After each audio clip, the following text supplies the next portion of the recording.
Welcome to mad మాటలు with MA and DD. నేను ఇందాక ప్లాన్ చేశాను మామ. ఇక్కడ నేను హోస్ట్, మీరు గెస్ట్.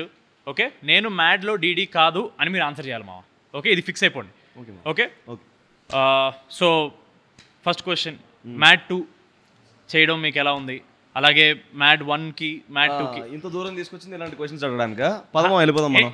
ఇలాంటి జనరల్ క్వశ్చన్స్ అడగను అని చెప్తున్నారా? తొత్తర ఆపుకోరా మన క్యాండిడేట్ మామ. దిస్ ఇస్ ఫోన్ సైలెంట్లో పెడతాను. బాగానే ఎక్స్ట్రా. ఫస్ట్ కళ్ళజోడు తీరా నువ్వు. అంటే ప్రమోషన్స్ లో కొంచెం స్ట్రెయిన్ అయిపోయి పాడితే మైక్ నోటుకి వెళ్ళిపోద్ది. కళ్ళజోడిది ఫస్ట్ నువ్వు. Okay, so hello everybody, mad మాటలు with MA and DD. This is a completely unfiltered, unscripted, fully interesting podcast. Fully interesting podcast. Sorry, మాకు అలవాట్లేదు, ఏ కెమెరా చూడకూడదు అర్థం కావట్లేదు, ఆ కెమెరా నేను చూడాలి. సో ఫస్ట్ క్వశ్చన్, టీజర్కి రెస్పాన్స్ ఒక రేంజ్లో వచ్చింది. సో మీకు హౌ డస్ ఇట్ ఫీల్? అలాగే ఎంత ఇచ్చారు వ్యూస్కి చెప్పడం? నాకు ఎవడేం చెప్పట్లేదు. మనకి చెప్పట్లేదు, బట్ నిజంగా జెన్యున్ వ్యూస్ అని అనుకుంటాను నేనైతే. జెన్యున్ వ్యూస్ అయితే బాగుంటుంది. కింద కామెంట్లో కూడా ఆఫ్ కోర్స్ మనం ఏ పోస్ట్ పెట్టినా ఫస్ట్ కామెంట్ వీడిట్12 అప్డేట్ ఫస్ట్ అది ఉంటుంది. బట్ ఇట్స్ ఓకే, అది కూడా మంచిగానే కాబట్టి. దాని తర్వాత మ్యాడ్ 2.0 లోడింగ్, వీఆర్ వెయిటింగ్, ఇలా చాలా మంచి మంచి కామెంట్స్ రావడం వల్ల మైక్ ఇలా పెట్టాలా ఎలా ఓకేనా? ఇంకెక్కడ మీ ఇద్దరిది స్ట్రైట్ ఉంది కదా, చిన్న డౌట్ వచ్చింది. నేనే ఏదో న్యాచురల్గా ట్రై చేస్తున్నాను, నాకే క్లారిటీ లేదు ఏం చేస్తున్నాను.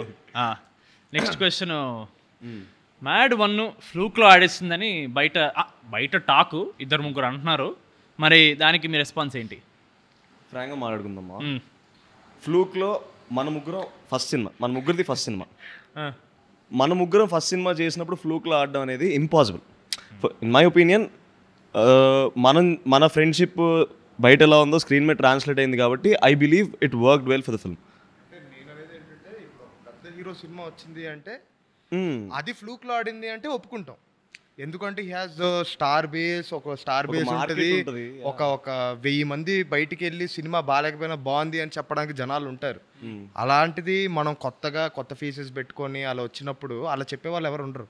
సో ఆబ్వియస్గా అది ఫ్లూక్లో ఆడిన సినిమా కాదు, కంటెంట్ ఉన్న సినిమా కాబట్టి ఆడింది. మన వంశీ అన్న ప్రెస్ మీట్లో చాలా ఓపెనింగ్ చెప్పాడు, ఈ సినిమాలో హీరోయిన్స్ లేరని. పాడ్కాస్ట్ పక్కన పెట్టేసుకుంటే పర్సనల్గా ఏమైనా హర్ట్ అయ్యారా? అరే హీరోయిన్స్ లేరేంటి అలాంటి విషయాలు హర్ట్ అవుతారు. చెప్పాం, అరే మావా ఫస్ట్ పార్ట్ లో నా హీరోయిన్ లాస్ట్ వరకు రాదురా, నేను చాలా హర్ట్ అయ్యారా. ఎక్సైట్మెంట్ చూడలేదు మావా, చిన్న ముక్కకే మన దాంట్లో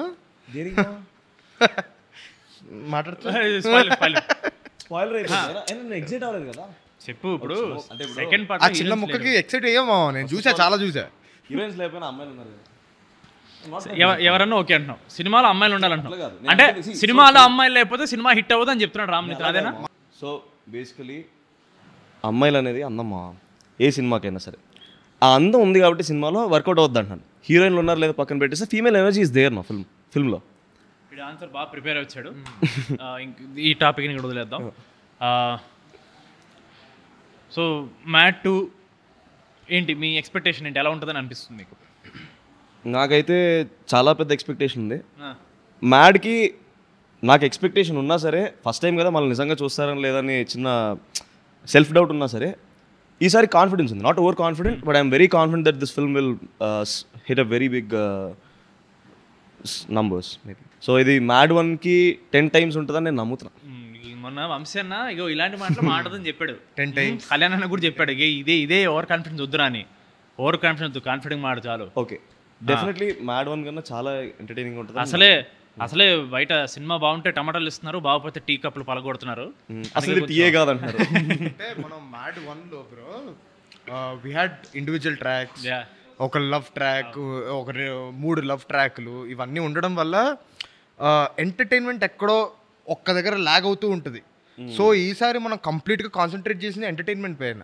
ఇందాక నేను బ్రో కూడా అదే మాట్లాడుకుంటున్నాం. బేసిక్గా ఇదిరా ఆన్సర్ అంటే, ఇదిరా డైలాగ్ అంటే అదేమో. నేను ఇందాక మనతో మాట్లాడుతున్నప్పుడు కూడా డబ్బింగ్ చెప్తున్నప్పుడు ఇప్పుడు డైలాగ్ ప్రతి ఒక్కడు మాట్లాడుతూనే ఉన్నాడు, ప్రతి ఒక్కడు జోక్ వేస్తూనే ఉన్నాడు. 5 ఫ్రేమ్ లో ఉన్నప్పుడు ప్రతిసారి ఫన్ వస్తూనే ఉంది. అంటే గ్యాప్ లేకుండా జోక్ ఉంది కదా. ఫ్రేమ్స్ 5 మంది మినిమం ఉంటాం మనం. అవును, అంటే 5 మంది ఉన్న ప్రతిసారి ఎలా ఉంటుంది అంటే గోలగోలగా ఉంటుంది. ఒక్కొక్కడు ఒకటి వేస్తుంటాడు, చూసిన ప్రతిసారి ఒక కొత్త డైలాగ్ వినపడుతుంది. So one good reference that we can talk about is Panchatantram, Kamal Haasan గారు. Good reference. అంటే నువ్వు చూసిన ప్రతిసారి ఒక కొత్త డైలాగ్ వినపడుతుంది నీకు. గుడ్. సో మొత్తం మీద చాలా పక్కడబందిగా ప్లాన్ చేసామని అంటున్నారు మీరు. చాలా ఆడియన్స్ కి బోర్ కొట్టే ఛాన్సే లేదు అని చాలా కాన్ఫిడెంట్ చెప్తున్న మ్యాడ్ హీరోస్. యాంకరింగ్ బాగా చేస్తామా? నెక్స్ట్ బిగ్ బాస్ ఇలాంటి మాటలు చెప్పే షెడ్డి సరే. ప్రీ రిలీజ్ వస్తుంది, మంచి మంచి బట్టలు, దీంతో పాటు అన్న నుంచి కాలు మీద పడిపోయేలాగా ఎవరైనా ప్లాన్ చేసుకున్నారు స్టేజ్ మీద? నిజంగా I generally want to see how people will rate. మన మీద కూడా వస్తే చెప్పలేసేస్తారేమో బయట, బాగానే ఎక్స్ట్రా అప్పుడు వాళ్ళు అంటారు. సో అలాంటిది ఏం ప్లాన్ చేసుకోలేదు? లేదు. ఏడమ్మా ఏదో పిఆర్ చేసుకోవాలి కదా, ఈ మధ్య ఇండస్ట్రీ రన్ అయితే పిఆర్ మీద. ఏమో మనం జనాలకు నచ్చినప్పుడు దానికి నువ్వు ఏదైనా ప్లానింగ్ లో ఉన్నావు, ఏదైనా పిఆర్ స్టంట్ ఇలా చేస్తే బాగుంటుంది. నేను నాకు డౌట్ ఉండేది. కాకపోతే ఒక్కసారి జనాలు మనల్ని యాక్సెప్ట్ చేసిన తర్వాత మనం పిఆర్ చేస్తే ఇంకా రుద్దినట్టు ఉంటుంది, కానీ it won't be genuine from our side is what I think. PR చేసే వాళ్ళు అసలు జెన్యూన్ కాదు అని చెప్తున్న రామ్ నితిన్. ఇండస్ట్రీలో పిఆర్ అనేది చాలా రుద్దుతున్నారు అని చెప్తున్న రామ్ నితిన్. నేను ఎక్కడ ఇదంతా జనాలే చేస్తారు పిఆర్. మనం కాదు, మనం కాదు, మీరు. నేను ప్రస్తుతానికి ఐఎమ్ హోస్ట్, యువర్ గెస్ట్. మీరు చేస్తున్న ప్రతి వీడియో ఈ మీమ్ పేజెస్లో కానీ ఇన్స్టాగ్రామ్ పేజెస్లో చాలా వైరల్ అవుతున్నాయి అని మాకు తెలిసింది. ఎంత ఇస్తున్నారు ఏంటి ఒక్కొక్క పేజ్కి? ప్రతి వీడియోలో ఏదో ఒకటి వస్తుంది. మొన్న ఆ గ్రాక్ వీడియో చేసాం. అవును, ఆ గ్రాక్ వీడియో బాగా వర్కౌట్ అయింది. చాలా బాగా వర్కౌట్ అయింది. అలాగా కానీ నిజంగానే గ్రాక్ గడ్ ఏంటి మా బయట అది నిజంగానే ఏ కాదని డౌట్ వస్తుంది నాకైతే. మనం ఇంకా చాలా సెన్సర్ చేసాం మా. అవునవును, నిజంగా వాడిచ్చే రిప్లైస్ మీకు పెట్టామనుకోండి. అది అన్సెన్సర్డ్ చేయలేను, ఎందుకంటే ఫ్యామిలీ సినిమా కదా, we can't talk all of that. Exactly. అది ఇదంతా ఓకే. మామూలుగా ప్రమోషన్స్ చూస్తుంటే ఓన్లీ ఎంఏడి ప్లస్ లడ్డు కనపడుతున్నారు. ఈ డైరెక్టర్ ఎక్కడ ప్రమోషన్స్ కనపడట్లేదు. అంటే of course it's a trend అనుకోండి. ఈ పెద్ద పెద్ద డైరెక్టర్లు ఎడిట్లో బిజీ, ఆర్ఆర్లో బిజీ అని చాలా వరకు ప్రమోషన్స్ ఎస్కేప్ అయ్యి ఉంటుంటారు. అలా ఏమైనా చేస్తున్నాడా మీ డైరెక్టర్? అంటే నా ఒపీనియన్ ఏంటంటే, ఆయనకి పొరపాటున కళ్యాణ్ అని పేరు వచ్చింది. ఆయన పేరు కాళిదాస్ అని పెట్టాలి. లాస్ట్ మినిట్ దాకా చెక్తూనే ఉంటాడు సినిమాని. అంతేలే, చెక్కి ఇప్పుడు హిట్ చేయకపోతే ఆ తర్వాత మన ప్రొడ్యూసర్ చెక్కుతారు. కళ్యాణ్ అన్నారు ఏం లేదు, చెక్కేస్తారు అంతే. చెక్కేస్తారు అంతే.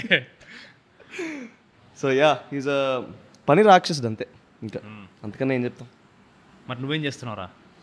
నేను కొంచెం సుఖపడతాను మా అమ్మ, సుఖ పురుషుడు. అదే అది ప్రమోషన్స్ మా, మోషన్స్ కాదు అవన్నీ బయట చెప్పొద్దు. 2 రోజుల నుంచి ఆడు ఫుల్ ప్రమోషన్స్ లో ఉన్నాడు. సో లాస్ట్ క్వశ్చన్కి వస్తే మా, చాలు మా, ఇంతకన్నా ఎక్కువ క్వశ్చన్లు అడిగితే చూడరు. నువ్వు ఇన్ని క్వశ్చన్లు అడిగావు కదా, నేను ఒక క్వశ్చన్ అడుగుతాను. నేను మ్యాడ్లో రాధ వెన్నెల అవ్వకముందు మీ ఇద్దరం వెన్నెల కదా? ఆఫ్ కోర్స్ చెప్తాను అక్కడికెళ్ళారా. 2 వెన్నెలలో ఏ వెన్నెల ఇష్టం? ఓకే బాయ్ చెప్పకూడదు. అదే అయ్యాడు. కాదు, ఆన్సర్ చెప్తా. పండు వెన్నెల జాబిలి, ఎవరిబడి నిండు వెన్నెల జాబిలి. ఇలా ఉంది పరిస్థితి. ఓకే మనం చెప్తాం మా. Okay bye. Mad Square releasing on March 28th. తప్పకుండా వెళ్ళి చూడండి. Okay bye. బాయ్.